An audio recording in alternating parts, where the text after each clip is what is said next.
Alors, tout de même, ce vote à l'Assemblée hier soir, la suppression des ZFE, les zones à faible émission, c'est ce qui interdit d'accès à certaines grandes villes les véhicules les plus polluants. Vote avec le soutien du RN, notamment. Tant mieux pour les voitures polluantes, tant pis pour la santé.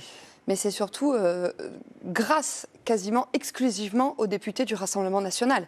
Vous savez, nous sommes en cohésion, hein, en accord, en harmonie avec la volonté des Français qui sont 86% à rejeter ces zones à faible émission. Et je veux le dire parce que c'était important. Nous avons siégé jusqu'à minuit hier dans l'hémicycle avec un bloc central, c'est-à-dire macroniste, LR, qui s'est déclaré favorable aux zones à faible émission et un Rassemblement national qui était très mobilisé depuis plusieurs années. Grâce à notre collègue Pierre Meurin, nous avons déposé une proposition de loi visant à supprimer ces ZFE. Et surtout, nous voulons détricoter, voilà, c'est ça, nous voulons détricoter le discours des écologistes bien relayé par le gouvernement, comme quoi la pollution de l'air serait due, par exemple, à la présence de véhicules polluants. Donc, quand Santé publique France dit 40 000 décès par an liés notamment aux particules fines, vous dites fake news. Eh bien, non, c'est pas ce que je vous dis, mais je vous dis qu'il y a d'autres moyens plutôt que d'accuser une fois de plus les automobilistes et de mettre en place cette espèce de séparatisme territorial. Ce sont les catégories les plus populaires qui sont les plus touchées par la pollution de l'air, donc on se dit non, on ne va pas lutter contre. Mais ce sont les catégories populaires qui seront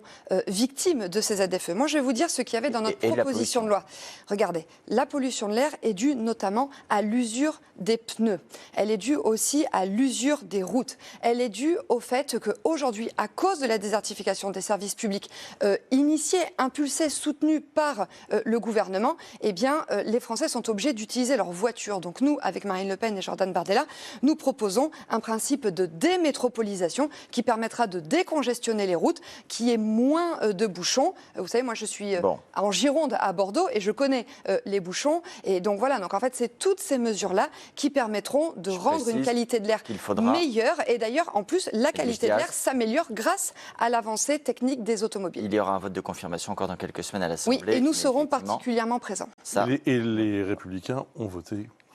Oui, alors les voix du RN ne suffisaient pas. Hein. Alors, les Républicains, pardon de le dire, mais c'était comme d'habitude. Hier, c'était comme d'habitude. Ils ne sont jamais là. Donc, les voix des Républicains, c'est peut-être 3 Républicains. Vous voyez, ils sont quand même une quarantaine. On aurait aimé qu'ils soient un peu plus présents. En tout cas, je le dis, cette victoire a été obtenue grâce à la surmobilisation des députés du Rassemblement national. Je voudrais également vous entendre sur ces propositions. Comment lutter contre les agressions à l'arme blanche chez les mineurs? C'est la députée Horizon Naïma Mouchou qui a été missionnée par le Premier ministre pour formuler toute une série de pistes. Elles ont été dévoilées, rendre obligatoire la vidéoprotection à l'entrée des établissements scolaires, pourquoi pas même expérimenter par endroits la vidéo au sein des établissements, étendre l'interdiction du portable, traquer la vente de couteaux sur les réseaux sociaux, il y en a comme ça pour plusieurs pages. Sur tout ça, vous dites banco, allons-y. Je dis juste que de temps perdu. Vous voyez, ça fait des années avec Marine Le Pen que nous dénonçons l'ensauvagement de la société et aussi au sein de l'école. Vous savez, moi je me souviens... Est-ce que vous seriez prêt à les soutenir? Évidemment. Mais moi je regrette juste que Madame Mouchou, qui est quand même une alliée de Monsieur Gabriel Attal, eh bien, a oublié qu'il y a quelque temps, Monsieur Gabriel Attal nous parlait d'un choc de l'autorité au sein de l'école. On l'attend toujours. Moi, ce que je veux vous dire, c'est que dès 2017, et vos téléspectateurs pourront vérifier, Marine Le Pen a rédigé un communiqué de presse qui est toujours disponible sur le site internet du Rassemblement national, qui demande la généralisation de la vidéoprotection. En 2021, au moment des élections régionales... Oui, tout à fait. Regardez, en 2021, moi j'étais candidate aux élections régionales en Nouvelle-Aquitaine. Et avec tous mes collègues, nous avions proposé de mettre en place des portiques aux entrées des lycées. Vous voyez, donc ça fait quelques années. On aurait pu le faire bien avant.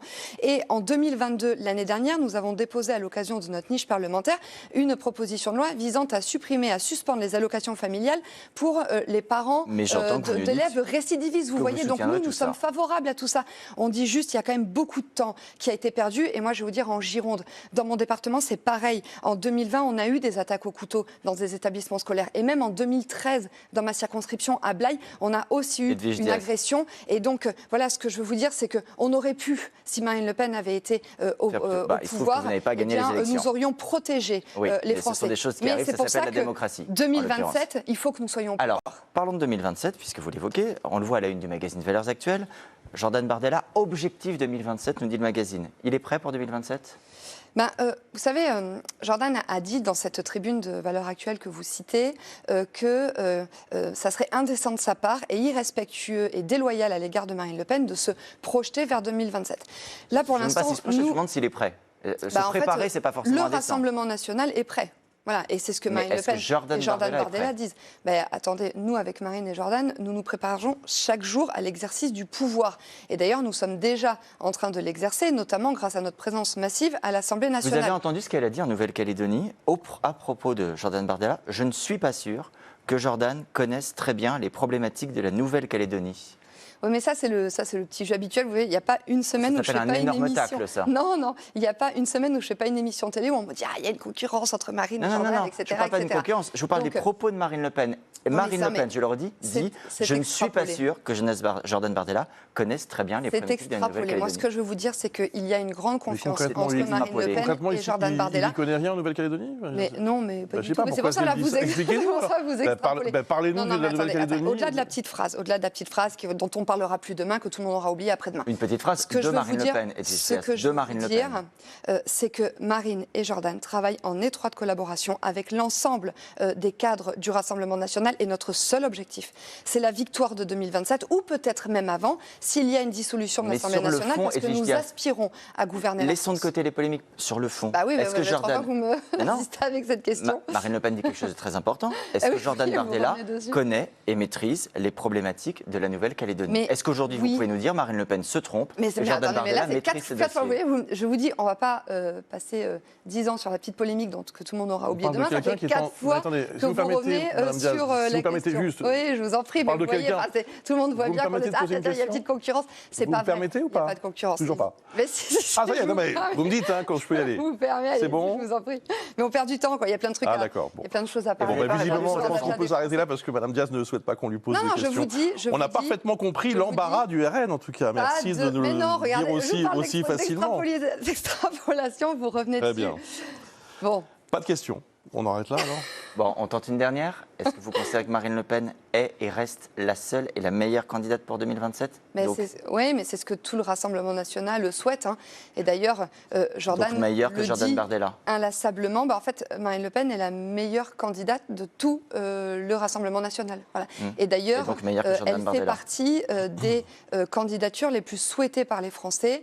Elle est très élevée dans les intentions de vote, et c'est pour ça que je vous le dis, nous serons unis, soudés derrière elle, parce qu'en fait, c'est la seule femme politique capable de redresser le pays. Voilà. Moi, quand je vois le spectacle déplorable qui se passe à l'Assemblée nationale avec un bloc central qui est totalement soumis au nouveau Front populaire, eh bien, je me dis que oui, il est urgent que le RN arrive au pouvoir.